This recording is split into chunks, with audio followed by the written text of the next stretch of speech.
era già tutto previsto.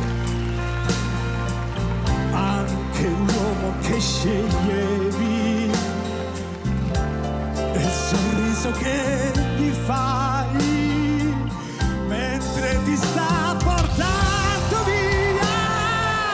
Ho previsto che sarei restato solo in casa mia e mi butto sopra il letto e mi abbraccio il tuo cuscino.